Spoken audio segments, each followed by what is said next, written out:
तर ग्रामस्थांचा नेमका दावा काय आहे ते पाहूयात। अहवालातील ठपका ग्रामस्थांनी फेटाळलाय।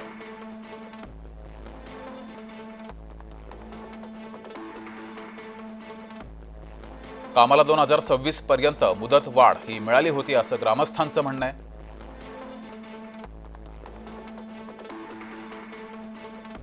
गावातील पाणंद रस्त्याची कामं ही अडलेली आहेत असंही ग्रामस्थांनी म्हटलंय।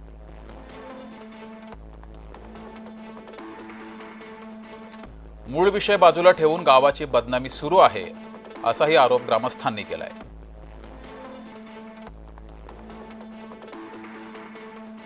तर तहसीलदारांच्या अहवालामध्ये नेमकं काय आहे त्यावर सुद्धा एक नजर टाकूयात।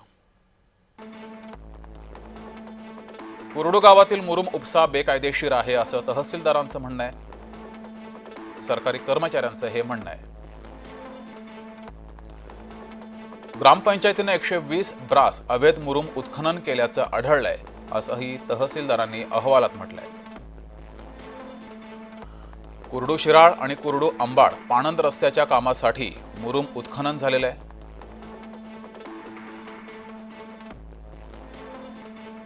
चौदा ऑक्टोबर 2024चं काम 6 महिन्यात पूर्ण न झाल्यामुळं काम रद्द केलं गेलं असंही तहसीलदारांनी अहवालात म्हटलंय। कामाची मुदत संपूनही मुरुम उपसा केल्यामुळं उत्खनन अवैध आणि बेकायदेशीर आहे असाही दावा तहसीलदारांनी अहवालात केलाय।